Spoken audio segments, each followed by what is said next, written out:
What's going on, guys? Welcome back to the Social Club, where everyone has a voice, and welcome to the Social Club Football Pin. 31 days, 31 videos. All August long, we're bringing you daily football content, from the NFL to college football and everything in between.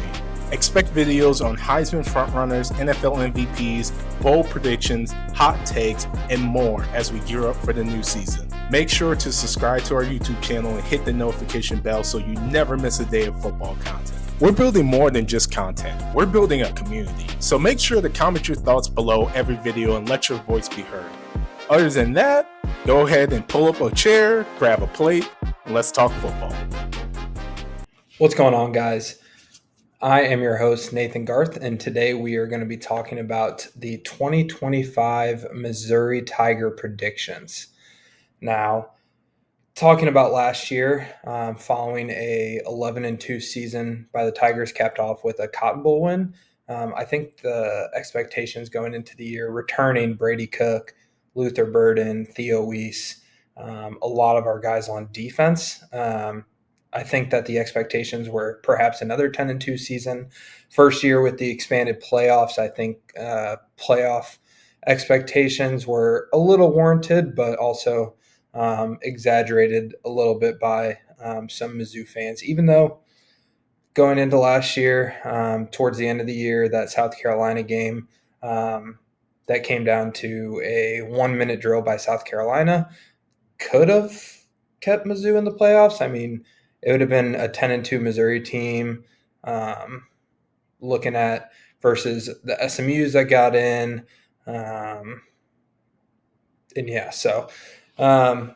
I know Miami and Bama and all of them were kind of grouped into that last spot as well. But all in all, another 10-win season after the bowl win against Iowa last year. Back-to-back 10-win seasons for the Missouri Tigers hasn't happened in a decade.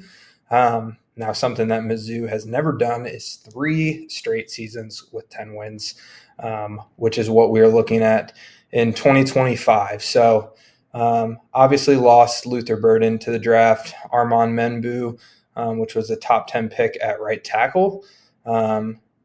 We had some other guys, Theo Weiss, obviously Mookie Cooper, stuff like that. A lot of other pieces that went on to the draft, or losing Johnny Walker as well. But then Drink came back with a top 5 portal class. You get Damon Wilson, which a lot of experts didn't have him as their number 1 transfer, their number 2 transfer, defensive end out of Georgia. You go and get Kevin Coleman from Mississippi State, 900 yards last year on a terrible, terrible Mississippi State team. So when you're looking at it like that, that's your Johnny Walker replacement. That's your Luther Burden replacement. Wears the same number as Luther. Also from St. Louis, kind of plays pretty similar, where he's not a huge guy, but he's tough and is very good contested catches. So it's going to be funny to watch the beginning of the year and people thinking that that's still Luther Burden out there. But and then some of the young guys in that receiver room too, Joshua Manning, James Madison, Marquise Johnson, who now going into his junior season has gotten better every single year. You could even kind of see it in that bowl game last year before he got hurt, what it looked like when he was a 1 or a 2 wide receiver. But my transfer that we got that I'm most excited about, Ahmad Hardy, running back out of Louisiana Monroe, freshman All-American last year. I think he had the second or third most rushing yards in the entire country. Had the most by a freshman, obviously. He is an every down back. I know in the past, like we saw last year, Mizzou kind of had a running back by committee. The year before, obviously, Cody Schrader took the bulk of the loads. But a very big Mizzou consistent has been at the running back position, going back into Henry Josie and other guys that are completely erased from my mind at this point. Ignore that. But I think this is going to be a really strong position for Mizzou. When you get Connor Tolleson back at center, one of the best centers in in college football. And then Caden Green at left guard, which NFL scouts think he's the best left guard in the entire country. A guy that, if he doesn't come out after this year, the previous or the following season is probably going to be a first round talent. So I'm really excited what we did there. There is still question at that left tackle position. They brought in 3 or 4 transfers on the O-line. So besides center and left guard, I think there are some questions that not necessarily if they're good enough to play SEC football, but more of where they're going to be and where they're going to shape up on Mizzou's O-line. Caden Green being linked to playing tackle a little bit has been a story, but I'm pretty sure Drink is going to keep him at left guard. Preseason All-American at left guard. So I'm not too worried about that O-line in the running game. And obviously the big question at QB, you bring in Bo Pribula, who kind of played more of a wildcat / packages QB position at Penn State last year. But when he did get in, that if you remember that Wisconsin game, he had to come in for the second half. He looked good throwing the football. Every time he's gone in and had to throw the football, he looks good throwing the football. We just obviously haven't seen it as much as you would like when you're paying a QB $1 million to come to your university. But again, every time he has gone in, he has looked good throwing the ball. And obviously we know what he can do with his legs. I think he runs even better than Brady Cook, and Mizzou is always at their best when Brady Cook was using his legs. So excited to see him. Drinkwitz is still saying that it's a QB competition with Sam Horn, who hasn't ever really gotten a fair chance at Mizzou after being a highly touted prospect. He's obviously had some injuries from the baseball side, and he actually got drafted this past year in the MLB draft. So you got to wonder how much football means to him and stuff like that. But from what I've heard, there's been no issues with balancing both baseball and football. So excited to see if he can push Bo, and obviously competition breeds the best out of people. So excited for that. Obviously, we kind of talked about receiver. On the defensive side of the ball, now this is where I'm really, really excited. I think Mizzou's front seven, which quietly had a very, very elite year last year. Top 10 in the country in yards per game, top 20 in points per game. I believe they're the number 1 team in the SEC on third down defense, a very, very good group that returns a lot of talent. Now, I know I mentioned Johnny Walker's not there anymore, but you bring in Damon Wilson, who has double-digit sack potential for sure. You bring Jeremiah Trotter over for West Virginia at linebacker. Again, another freshman All-American that they bring in the transfer portal. Tristan Newsome is coming back based on the Diego Pavia ruling for 6-year guys. So getting him back was unexpected, which is really nice. You bring in some safeties, the safety from UNLV, which looks really strong. Obviously, Dalen Carnell, the veteran in that group, coming back for his 4th year at Mizzou. Your cornerback room stays completely the same. While they weren't an elite group by any means last year, and maybe not even great, they were an average to an above average group. So you got Torian Pride there, and Sidney Rice and a lot of other guys. So Dre Norwood's back, et cetera, et cetera. So I'm really excited about what this defensive group can do. And not only their starters, but the depth that our defense has too. You still have Zion Young on the D-line. You still have Chris McClellan.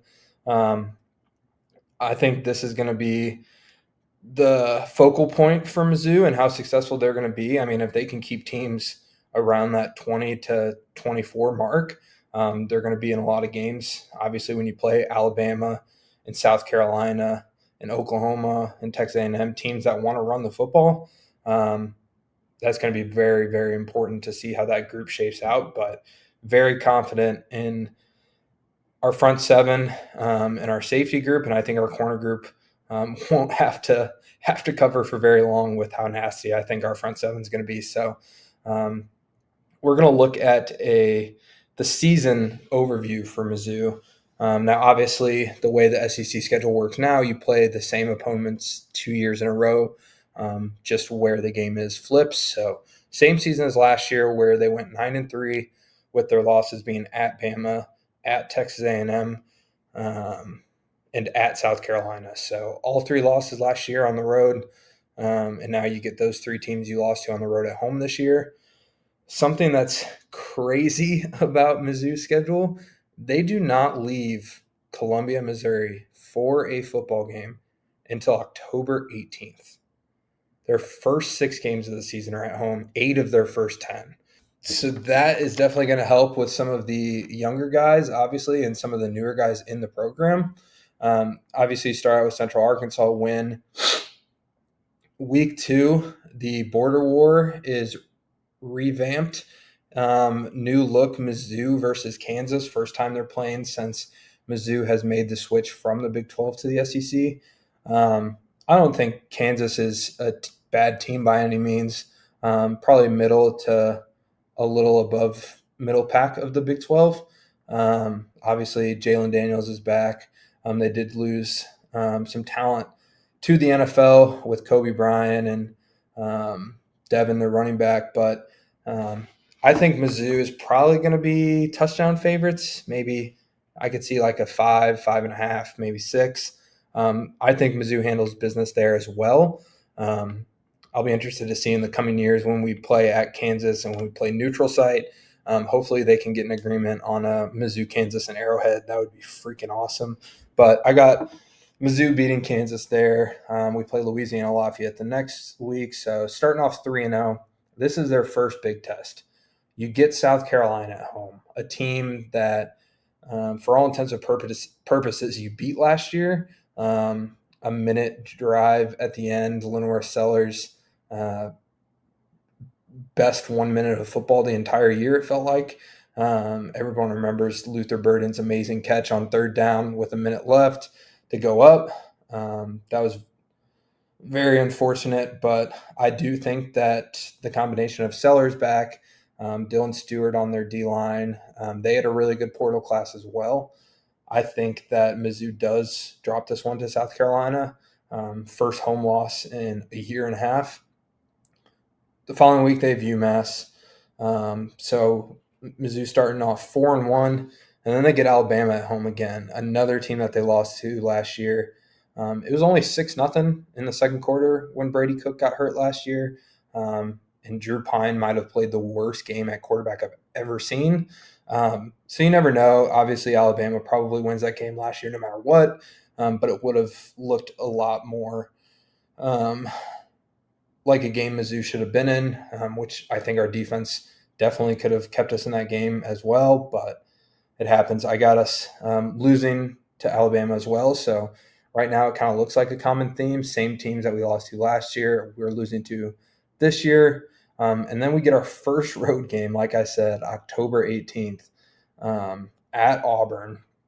Really hope that this is going to be a night game. Not for the case of Mizzou's chances of winning, but would be a really, really cool game.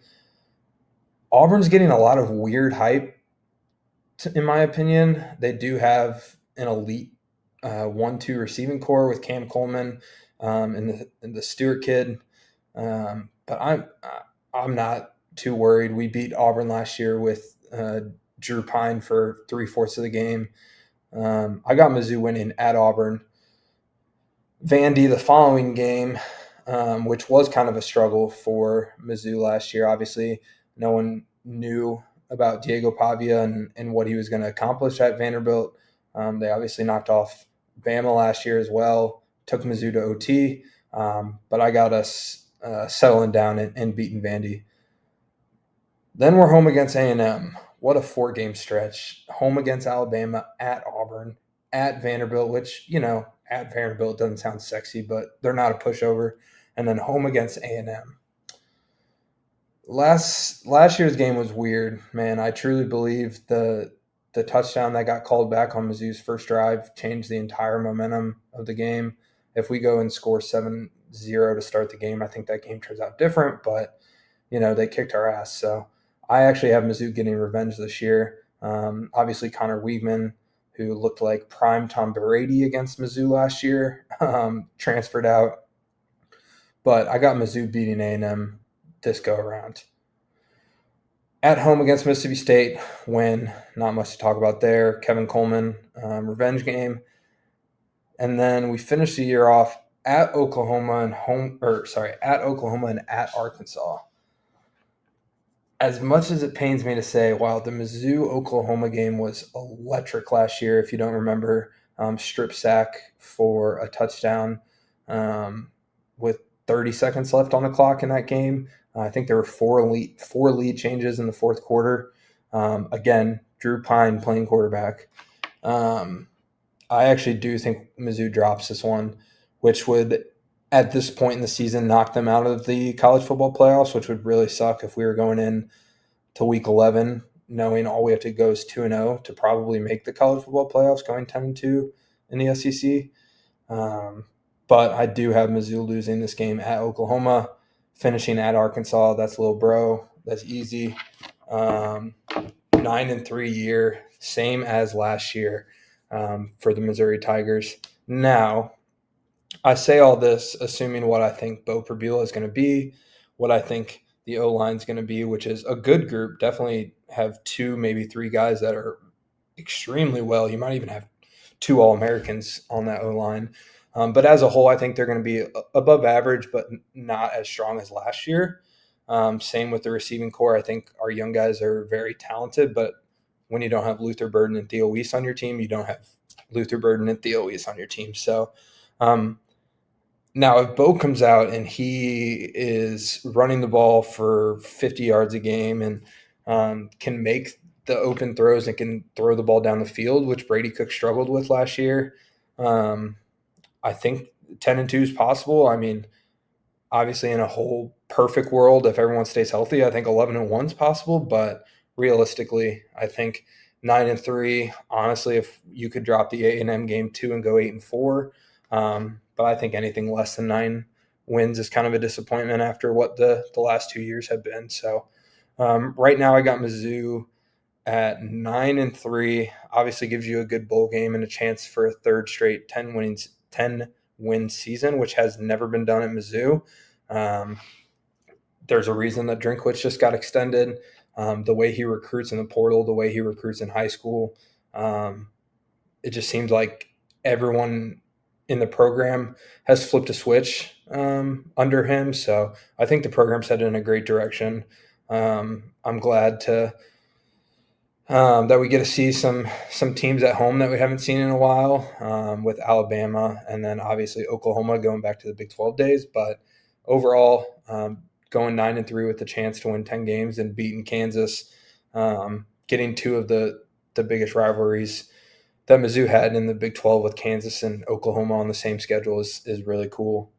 So that is how I'm predicting the 2025 Mizzou Tigers football season to go. Let me know in the comments what you guys think. If you guys are fans of other SEC teams, what's your outlook on what Mizzou looks like from your perspective? And drop who you're a fan of and what you have as their predictions. We're going to get some other people on from the comments. So with that being said, you're 9-3, hopefully 10-3 after a bowl game, Missouri Tigers.